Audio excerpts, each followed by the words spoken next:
The Golden Hum of the Residence of God, Part 1. Fact. This is the story of a Midwestern hairdresser whom Allah takes from darkness to light, from the jinn to the angels, from the gates of hellfire to the gates of paradise, through Utah, Egypt, and then back home. This is the truth, my truth, every word. Travel my journey from New Age to Islam, but hang on tight. The first steps to darkness. My journey begins in my 30s in the hinterlands with a treasured moment of complete peace.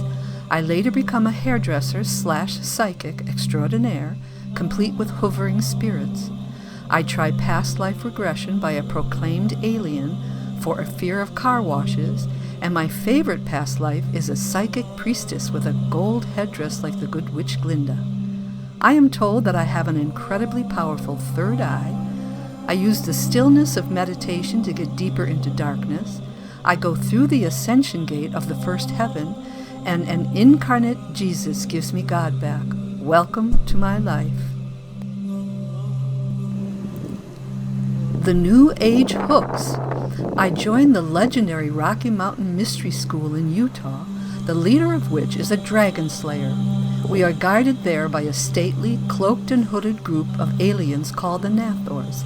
I step through a shadowy door to a world of toning, essences, rituals, and temples in the home. One parallel to my later Islam is a daily ritual shower.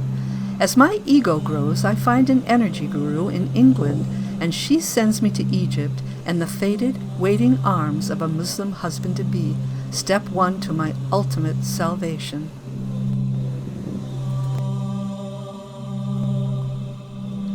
The good with the bad. I fall in love with my husband-to-be and the Quran in an apartment under the eye of the Sphinx. The guru sends me to Luxor twice for ethereal energy work/money drain, to Israel for a spiritual connection/money drain, and the long, grueling fight begins for my husband-to-be's visa to America. Our sweet marriage unfolds in a dusty office in Cairo, warm cokes, Arabic licenses, and our favorite coffee shop to celebrate. I go back to America alone to tie up loose ends, and the guru instructs me to buy a $3,000 laptop computer for our important work.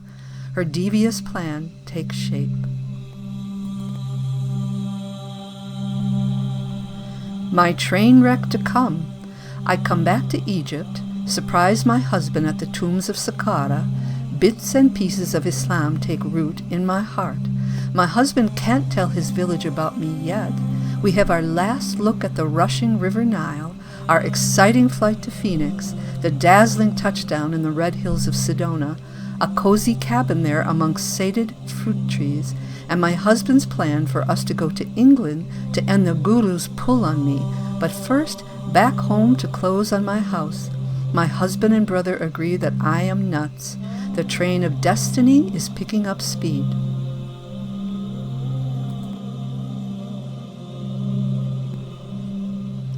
Speeding train hits brick wall. My husband is detained in Heathrow because of lack of visa. The guru helps straighten that out. She drives us to her brownstone, which is filthy and unholy. She immediately has me hook up the $3,000 computer to her living room. I still don't get it. I soon decide that I can't work with her. She explodes and throws us out, locks the door with all of our things inside. The eye-opening delivery to her locked door of new clothing with my credit card name on them is when the rug is pulled out on my New Age life. The police are called, and we finally get some, not all, of our things.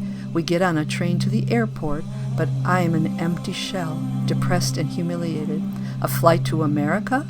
A new apartment, car, and my old job back, but with no clients. 9/11 explodes on the scene.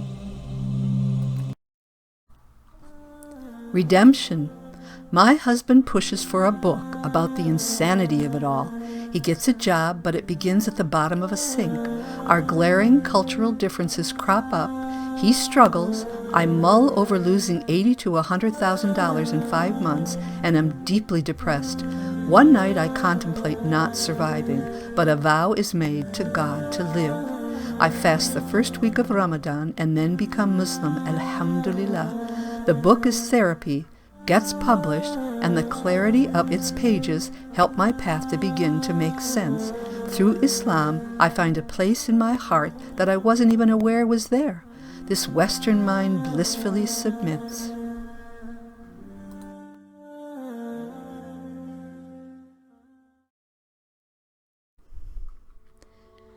She was restless, her unwelcome confinement giving way to a coma, not quite ready to complete its pall on her senses. She gently rocked back and forth between consciousness and unknowing, like a rowboat caught in undulating waves. She could see half darkness, half light in those unknowing times. The light compelling, clean, the darkness beckoning, hideous. She knew to pray at the crest of those waves, although words could not reach the surface. She had fitful dreams of perilous choices, where it seemed she could feel the lure of the shadowy vortex. But then a whispered luminescence would sate each pore in her body, assuaging her fears, allowing sleep to finally make its entrance, a welcome visitor to a body ravaged by disorder. She was in the throes of such a fitful dream when she felt herself being hoisted up through the layers of murky consciousness by a tenuous graze on her forearm.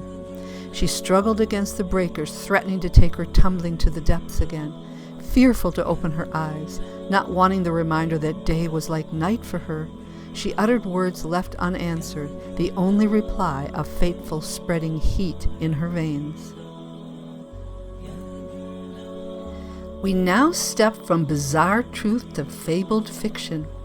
The cast of characters: Noor, my continuation and the Muslim woman I always wanted to be; Nate, her non-Muslim brother / nanoscientist; Carl, his greedy, evil, covetous boss.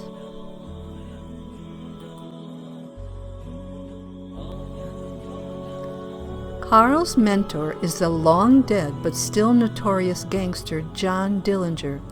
Carl's childhood in a small Midwestern town parallels this illicit hero.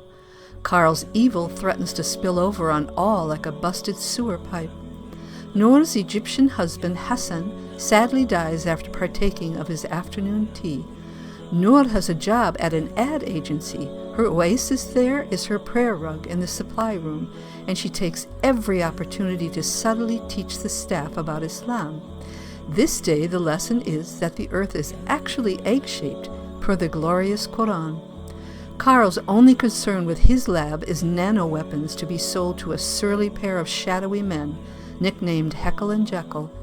Noor and Nate's mom was a hardy woman who knew her way around cooking on a wood stove and finally succumbed to pancreatic cancer. Noor one-ups her scientist brother over dinner with the time of accessibility of repair of the fetus in the womb, information she learned from an unlettered man in the desert 1400 years ago, long before the microscope.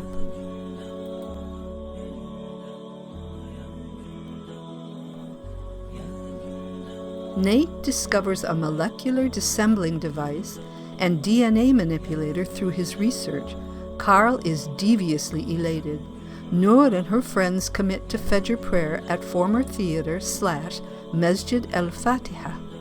After Friday prayer, it's a trip to Abu Amin's colorful and endearing Middle Eastern market. Carl gleefully toys with the two jokers in trench coats about Nate's discoveries. They are threateningly interested for their higher-ups. They say they need a human subject to test these to expedite the process. Noor's friend is approached by a Muslim man, Ahmed, interested in marriage to her. He seems sweet and sincere. Nate invites Carl to the lab room to watch his latest experiment, a nano-tumor dissembler. When the rat is injected, the tumor disappears, but she eventually turns to green goo. Nate is appalled. Carl is quietly ecstatic and vows to steal this formula and the video of the results. Noor finds an old journal of her mother's painful illness and death.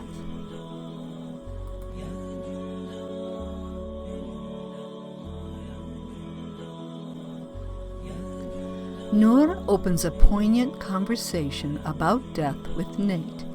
He says dust. She says real life to come. This turns out to be a premonition. Noor finds out about his lab discoveries. He speaks of carbon buckyballs, while she plays out Nano's worst-case scenarios, 2 being weapons the size of bullets and gray goo. Ahmed's mother makes a feast with grape leaves one of the items. She wants a nice Syrian girl for him, but he tells her about Noor. She is not happy. Noor watches a fascinating and man-building video of the glowing creatures under the ocean.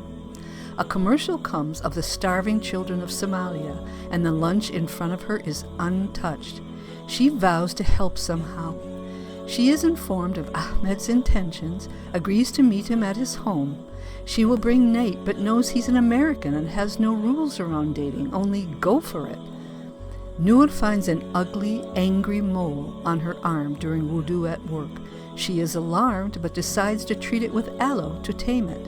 Noor finds a quote about stepping stones of ordeals. She will soon be tested with this.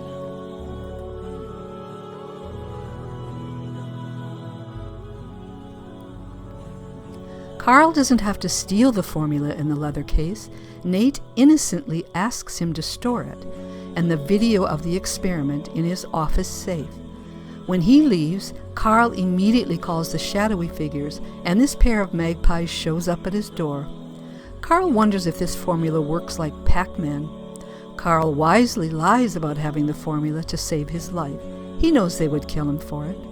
Khawla, the famed Muslim Black Knight, becomes a favorite story for the children. Noor chooses the more modest outfit to meet Ahmed to please his mom. Nate keeps calling himself her walleye instead of wali, but does a beautiful job at Ahmed's home.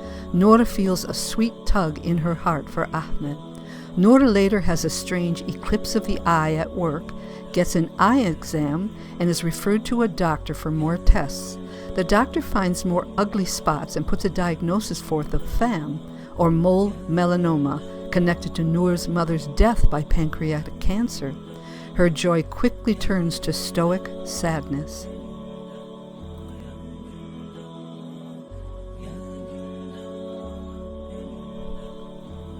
Carl finds out about Noor's illness, feels like his prayer was answered for a guinea pig to test the formula. Noor lies to Ahmed about her illness to keep him from pitying her. His heart is broken. Noor decides that she wants ruqya, the reading of the Quran over her illness. Nate blows at this, and she promises to research radiation. It is not an option after reading about Hiroshima. Noor's friend talks to her children about Noor's illness, the hereafter, and the angel of death. Carl gets in financially deep with a tough loan shark. Ahmed hears of Noor's illness, and she finally agrees to see him. Noor has the powerful ruqya and is stronger in heart as the colorful waves move through her, but is weaker in body.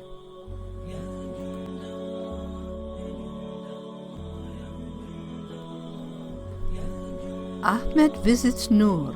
Her light shines through the dark lesions marring her face. Their hearts quietly bond like gold on the wing. Noor gives him permission to go through this with her. Noor's breathing later becomes erratic, and she requests hospice and then goes into a coma of sorts. Nate tells Carl about this and can't seem to gauge Carl's unusual reaction and is bothered by this, but shrugs it off. Noor's friend finds a cheery red and yellow poppy for her room. Ahmed is with her when she finally awakes and asks if it is day or night. Ahmed knows the melanoma has taken her sight. Nate comes in and sees this and breaks down. Noor realizes that life is always slipping through our fingers. Carl makes his plans for an unwelcome visit to hospice and his guinea pig. Noor has a much-needed honest talk about death with Ahmed and sees her white shroud as a fresh coating of pure snow. Noor describes death as a butterfly leaving its dark and cramped cocoon. It doesn't look back and simply flies. Carl goes to the parking lot of hospice, calls Nate and convinces him that he needs a break, sees him leave and enters Noor's room. He plunges the syringe with the formula deep into her vein and pulls out the video camera. Noor's eyes blink madly and her tumors begin to disappear. Nate comes back early and sees the leather case, syringe, and camera, and it all falls into place for him. But Noor begins to shake violently like the rat did in the lab, and she flatlines.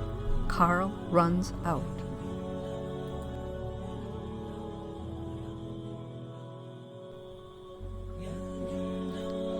So, what of Carl's final vanishing point?